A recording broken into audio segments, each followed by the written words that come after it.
Урматтуу мекендештер, мага социалдык түйүндөрдөн көп суроолор келип атат. Мен ошонун кээ бирине мен жооп чечтим. Мисалы, Кубан Халилов деген жигиттен келип атат. Эркекче, сизге ишенсе болобу? Ато шайлоого чейин баары эле периште болуп калышат. Эми мен ишенгиле деп эле айтам. Мен өмүрүмдө бир кишини дагы сатып кеткен эмесмин, бир кишини дагы алдап кеткен эмесмин.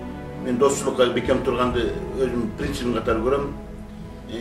Анткени мен аскер кызматында жүргөм, коопсуздук кызматында билесиздер, сен эгерде бирдеме кылсаң, айтат, сен менен мен чалгынга барбайт элем деп айтат. Ошондуктан биз өзүбүздүн репутациябызды абдан бекем кармашыбыз керек. Эгерде бирөөнү сатып жүрө турган болсоң, бирөөнү алдайт турган болсоң, сен менен кантип чалгынга бирөө барат? Сени кантип ишенип ушул мамлекеттик чоң жумуштарды тапшырат? Ошондуктан мен ойлойм, азыркыга чейин мен бирөөнү дагы алдап көрө элекмин, бирөөнү да ишеничинен чыгып көрө элекмин. Ошондуктан кийин деле ошондой өмүрүмдө кандай жашасам, акыркы жагында деле ошондой жашайм деп ойлойм. Макс Абжалилов дегенден суроо. Жөнөкөй жарандар бийликтен коркуш керекпи же сыйлаш керекпи? Эгер коркуу керек болсо же тескерисинче сыйлаш керек болсо, ага кандай жолдор менен жетиш керек? Жөнөкөй жарандар өзүнүн мамлекеттик бийлигинен эч качан коркпош керек. Бул коркуу сезим бул мамлекет менен байланыштырбаш керек. Мамлекетти сыйлаш керек. Эгер ал сыйга татыктуу боло турган болсо, ал сыйды татыктуу кылыш үчүн мамлекеттик кызматкерлер, мамлекеттин башында турган жетекчилер өзүн ошо эл сыйлагандай алып жүрүш керек. Эл сыйлагандай иштерди, кызматты жасаш керек. Ошондо гана бизде успех болот. Өзүң таза кылып жүрсөң, мамлекетте иштеп атып, эл жөнүндө, мамлекет жөнүндө кам көрсөң, ошого таза иштеп берсең, ошо өзүңүн жан дилиң менен жакшылап иштеп бере турган болсоң, эл сага ишенет. Эгерде эл ишенген бийлик бул эң күчтүү бийлик болот. Ошол бийлик элдин таянычынан менен ошол бийлик көп нерселерге жеткизе болот. Амбициялык задачалардын баарын аткарса болот. Ошондуктан бийликке ишенсе болот. Бирок кээ кезде өзүбүз деле байкап атабыз, бийликке ишенич кетип калган күндөр болот. Ал кайсы убактарда? Вот бийлик качан элдин камын көрбөй, өзүнүн камын көрүп, өзүнүн туугандарынын камын көрүп, өзүнүн жакындарынын камын көрүп иштей баштаганда, эл аны биле калат дагы, ошондой бийликтин ошол жерден аброй кетет да, бийликтен ишенич кетип калат. Чолпон Карагуловна. Эмне үчүн бийлик башындагылар элди ойлобойт? Булар качан тоет? Кантип таза адамды шайласа болот? Мына азыркы суроого эле окшош болуп турат. Булар качан тоет? Эгерде өзүнө ушу мезине мен уурдайм, өзүм жейм, өзүм жөнүндө кам көрөм деген адам эч качан тойбойт. Ал биреме баштаган эмесин эч качан токтотпойт. Аны токтотуш керек. Ал адамды ошондой мамлекеттик кызматтарга жолотпош керек. Таза адамдар келиш керек. Мамлекеттик бийликке таза адам келиш керек. Мамлекеттик бардык деңгээлдеги бийликтердин баарына тең таза адамдар болуш керек. Элдин камын көргөн, мамлекеттин камын көргөн, келечек муунга иш кыла турган адамдар болуш керек. Ошондо гана мамлекет алдыга жылат.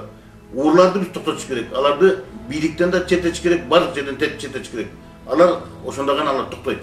Алар өз ыктыяры менен эч качан токтобойт.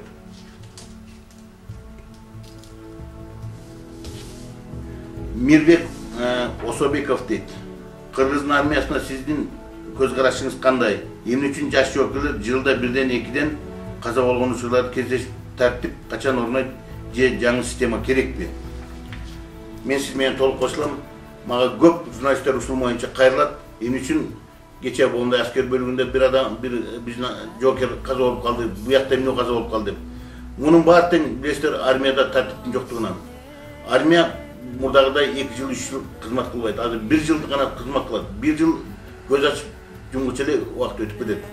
Армиядагы тартипти ошол армиядагы жетекчилер, командирлердин баарынан ошо командирлерден жарыш болот. Командир алардын атасында болот, агазда болот, агады энесинде болот керек болсо.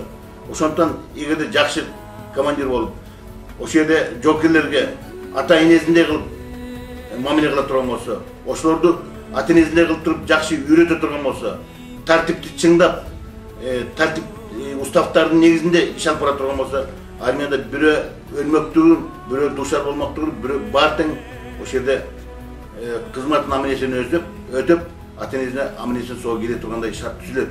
Эгерде командирлер андай кыла турган болсо, мына азыркыдай жоопкерчилик боло турган болсо, өзүнүн ыйык милдетин аткара албаса, ушундай бизде болгон жаман иштер боло берет.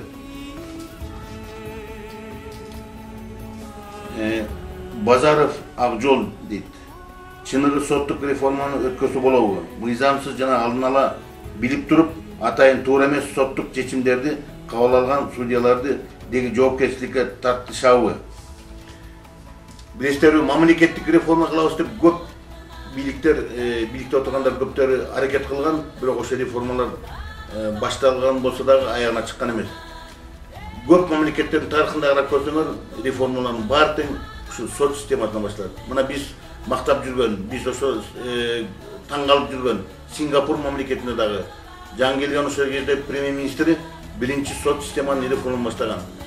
Ошол коррупцияга малынып батып калган судьялардын баарын биринчи жумуштан алып туруп, ошонун ордуна көз карандысыз адвокаттардын баарын алып келип туруп, мына силер өзүңөр мага даттанып, судьялар коррупционерлер, акча алмайын, бир дагы иш чыгарбайт, чечим чыгарбайт деп даттанып жүргөн, мына өзүңөр ушундайки акыйкатты орнотула, өзүңөр ушундай таза иштеп, сот системасын тазарткыла деп туруп, ошолорду биринчи коюп, сот системасынан башталган.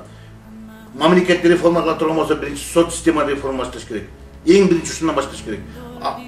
Жаран, любой жарандын артында соттук камсыздоо керек. Акыйкат сот керек. Болгон проблемасын бартып тааныштарына чыкпастан, чоңдарына чыкпастан, тууганына чыкпастан сотко барып соттон чечкендей акыбал болуш керек. Ошондо биз башка реформаларда тез жүрө тургандай шарт түзүлөт. Эгерде биз сот системасын реформа кыла албасак, калган системанын баары тең аягына чыкпайт. Менин бул абдан ишене тургандай оюм. Рахмат сиздерге. Дагы суроолор болсо кийин да жооп бергенге мен сизге даярмын.